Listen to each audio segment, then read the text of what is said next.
Morning, Coach. Can you hear us okay? Yes. Great. We'll kick things off. We have a number of writers here to ask some questions. First up will be Ralph Russo. Ralph? Hey, Todd. I wanted to tap into a little of your past experience in college and the NFL. When you joined Georgia, is part of the allure being able to work with so many guys who are sort of potential to be future NFL players? I mean, you've worked at many different levels. I'm wondering if being drawn back to Georgia, part of that was, hey, this is where all the best and future NFL players go. Well, I think you hit it on the head. I think you want to be at a place where you have no barriers to success. And that starts with being able to get great football players, working with a great staff, an elite academic institution, and being right down the road from Atlanta. So when you're recruiting, players and their families, we check all the boxes. So you want to be a place where you check all the boxes. And that was University of Georgia.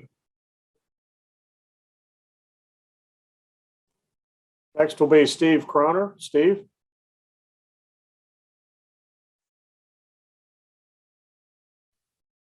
Was doing a story on Brock Bowers. How soon before he got on campus did you realize he was going to have such an impact on your offense? And how have you made him a better tight end? And how has he made you a better offensive coordinator? Well, the first part of it is, first of all, we saw his work ethic. I spoke about that, a week ago about how he's wired. So we don't have to touch on that anymore. He's wired the right way. He works awfully hard at his craft. He only knows one speed. So right away, we know he'd be able to contribute. Did we know it'd be to this extent? Of course not. So, but once we saw him work, his skill set, we knew that, we had a chance to have somebody that we could rely on. And as he's continued to develop, Coach Hartley deserves a lot of credit, one, for recruiting him, two, for developing him. We've just tried to continually move him around, put him in a position to make plays. He's embraced that. He works awfully hard. He's had a lot more to do with what we do, in terms of how he works and how he prepares than I've had to do with his progression. I mean, that's just because of the way he's wired. Next will be Seth Emerson. Seth? Todd, as great as Stetson was the other night, as really good as he's been, there's obviously 2 games against Alabama that are kind of blot on his resume. Do you see anything kind of common in those games that is instructive about this one, or did you see those 2 games as just kind of separate from the rest of what Stetson does? Well, I mean, I don't see it as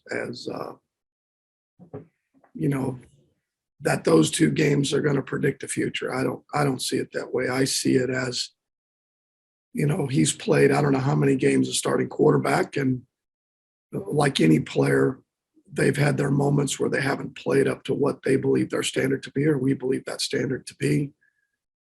It just so happens to have come in the second half against the team we're about to play. But, we just need to understand that the first 2 halves of each of those games was outstanding. And I've said that before, he has everything we need to be successful offensively. And our issues with turnovers aren't his issue in particular. That's everybody in this country. If you turn the ball over, you're not going to win, no matter how you do it. The first turnover a year ago was a batted ball that was out of his control. The second interception was a tip pass on an in cut that went directly to him. Now the third one was a poor decision.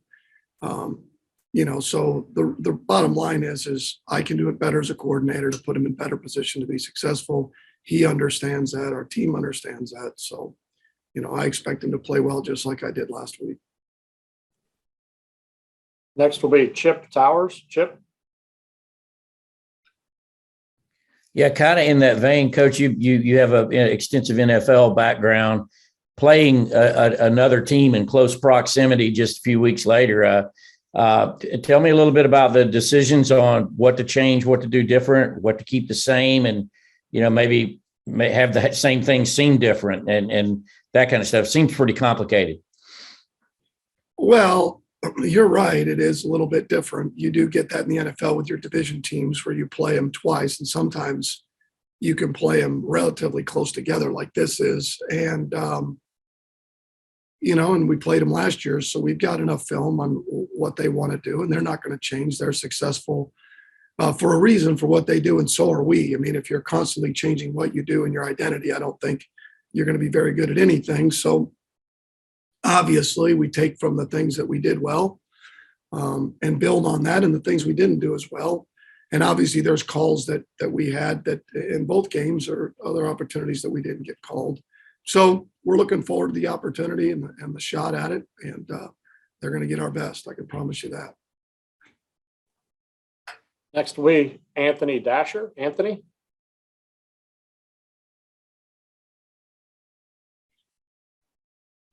Hey, Todd. How do you best quantify, the improvements when you talk about Stetson that he's made from last year to right now to become starting quarterback? Well, I think he's obviously second year in the system, being around us as a coaching staff. What we do offensively, I think, is big. And just playing. I think we forgot at times, that he really hadn't played a lot of football here. And I think being around the same players, I think the consistency that we've had at times, that we've tried to get the ball to those guys have helped. But to me, he's matured in terms of understanding what we want to get done, and also just playing. There's just the reps that you get in practice and then games that get into your memory bank, whether they're scars or things you've solved or decision-making, I think all comes into that. And the longer you play, a guy like Aaron Rodgers or Tom Brady or those guys or Ryan Fitzpatrick, I mean, some of the things they do now, they didn't do early on in their career. That develops over time. And they continue to improve their game and their understanding of what we want done. All right, next will be Dennis Dodd. Dennis? Got it this time. Todd, you were pretty emphatic of your support for Stetson last week when talking about JT. Stetson's got 10 touchdowns in the last 3 games. I just wonder if there was a point where, I don't know what the word is, that you trusted him more to go downfield, to do more things, or was that overestimating it? Oh, I don't know. I mean, I think the hardest part is the way our season has gone. Our season, we've had a tremendous season.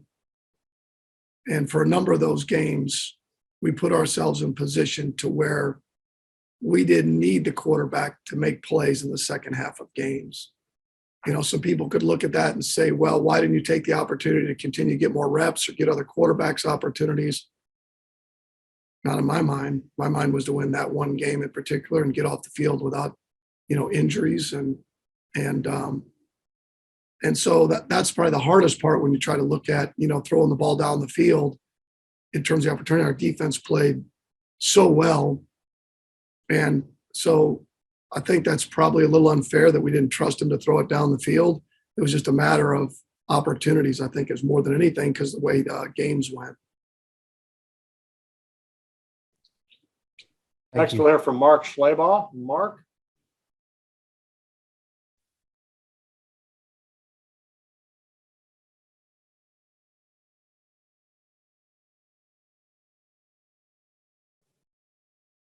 Mark, you with us? You talked about Georgia checking all the boxes in terms of resources and recruiting area and facilities and everything else. Were you aware that they hadn't won a title since 1980 when you got there? How much have you heard about it, and what would it mean to end that? I had not, because I really, in a lot of ways, that didn't factor into it, because I knew what the place was like now, and I knew the success that they had, and we're awfully close in previous years to that. And that's what you can ask, is just an opportunity to put yourself in the tournament or in position, I guess the best way to put it. So I just knew that the opportunity to get really good players, an elite academic institution, Atlanta being right down the road, unbelievable support. And I think that's where you want to be. Next will be Matt Baker. Matt? Hey, Todd, I'm with the Tampa Bay Times. So I wanted to ask you about your time with the Buccaneers. I'm sure you've learned something every stop you've been at. What about your time with the Bucs has kind of helped you become a better coach at this level? Well, first of all, I loved my time at Tampa, the 3 years I was there, working for a close friend and mentor, Dirk Cutter, who gave me an opportunity to come back to the NFL as an offensive coordinator. We still have a place down there, but the organization was first class. The Glazers treated me with unbelievable respect. The front office, was tremendous. What I remember is, unfortunately, we just didn't get it done. We didn't win enough games, but really enjoyed the players. We had a great nucleus of players. I learned a lot in terms of how hard it is to win in the NFL. And I shouldn't say I learned that. I knew that anyways, but it's hard, to win in the NFL. And but the bottom line is we didn't win enough games, but the relationships that I had with everybody as part of the organization and the coaches and the players was unbelievable. Next will be Mark Weiser. Mark?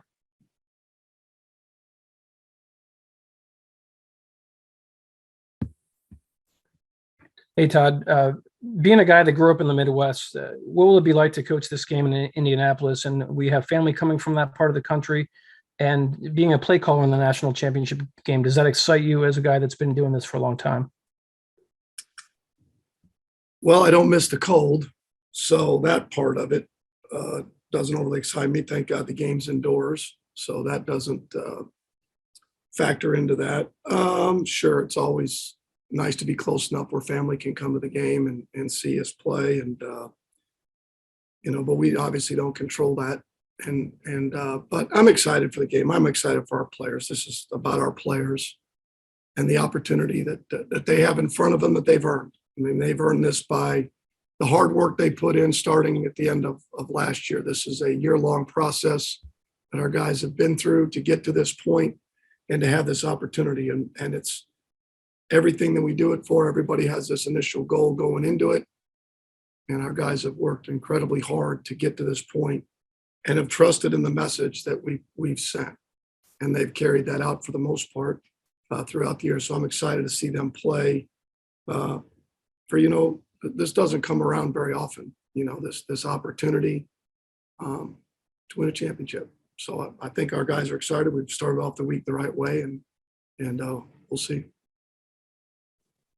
Next will be Mike Rodak. Mike?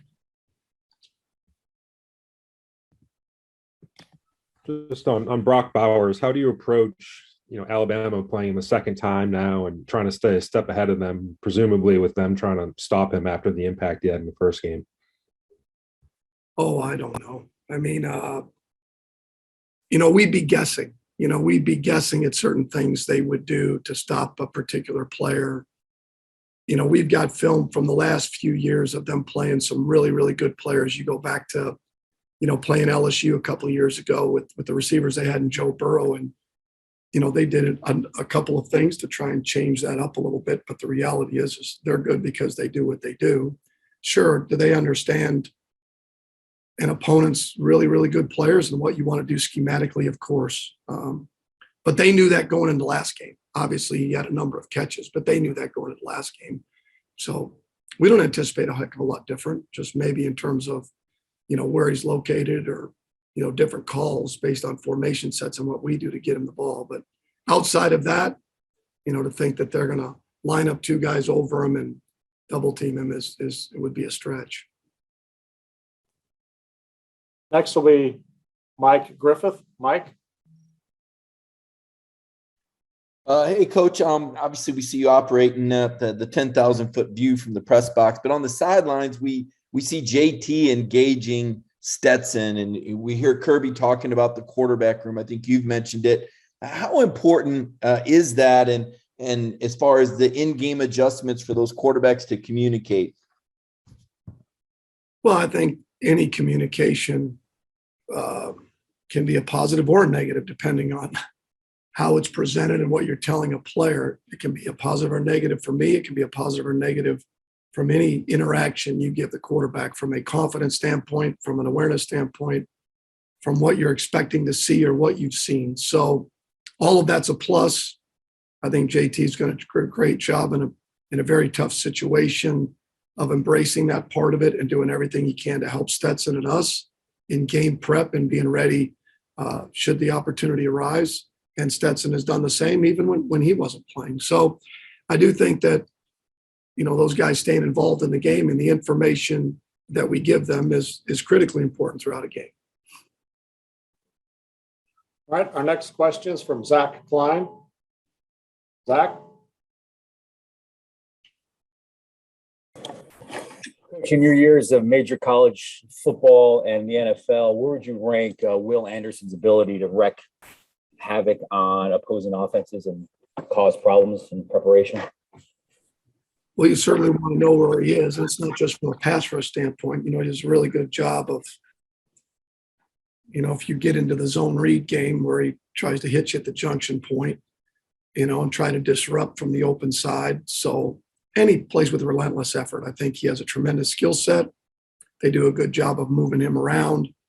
And, he plays with relentless effort. Those are all, good signs of a player that you've always got to be aware of where he's at and the matchups that you have. And like any team, they're no different, just like with him, just like last week. You got to be careful of getting yourself into a drop back passing game all the time and putting yourself at risk. All right, Coach, thank you very much for your time today. We look forward to seeing you in Indianapolis. Thank you.